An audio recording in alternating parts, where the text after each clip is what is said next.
You're definitely not the only one who thinks it's better to wait until you're earning a lot of money before you start investing. But the truth is, if you don't start now, you probably never will. I want to tell you a story and I need you to listen carefully. There are two men, Peter and John. Both of them earn 200k every month.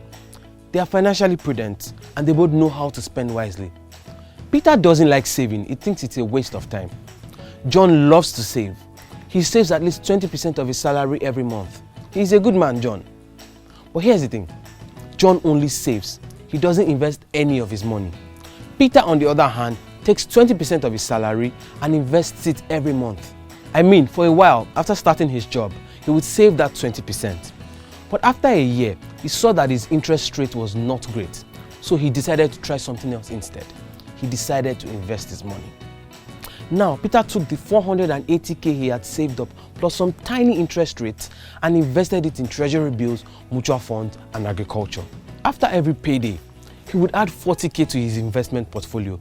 Before he knew it, his investments had ballooned and his money had multiplied. Sadly, things weren't the same for John. His money continued to remain as it was, only with very little, almost invisible growth. Am I saying that it's bad to save? No. I could never. It's the first step to financial freedom. But while saving is not bad, it is not enough. It doesn't help you grow your money. Think about it like this.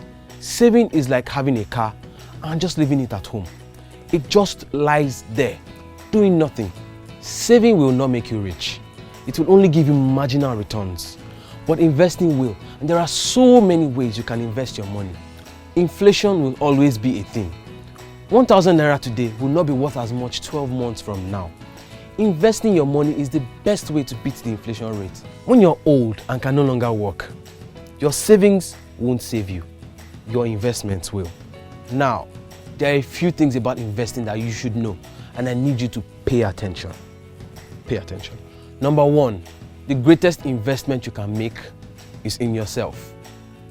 Maybe you've heard this before, maybe you've not. But if you have heard it before and you are sick of hearing it, I'm not sorry. You know why? Because it's the truth and you can never hear the truth enough. You can only invest the money you have, and the more money you have, the more money you are able to invest. Think about it. 10% of 100,000 naira is 10,000. But 10% of 10 million, oh boy, just peep the difference. And you know the best way to make more money? Easy, by increasing your earning power. And how do you do this? If you're an employee, you should focus on how much value you can bring to your employers. If you add so much value in your workplace, that makes it easier for you to be promoted, make way more money, or in some cases, find a much better job somewhere else. You add value by being a better thinker, a smarter executor, and a more efficient producer than anyone else. If you're a business owner, you increase your earning power by widening your customer base, increasing your product or service offerings, or simply by doing better than your competitors. Number two, define your investment goals. At some point, you have to ask yourself, why am I doing this? And the best point is always at the beginning, just so that you properly define how you want to go about investing. Set up some investment goals for yourself or your family. Do you want to do this short term or long term? Are you doing this to build wealth or expand your income base, or both? Are you doing this to have enough money to actually start a business? What are your goals? What do you want out of this? Number three, be ready to embrace risks and rewards. The last thing I'll talk to you about is something we call the risk-reward trade-off. It's pretty straightforward.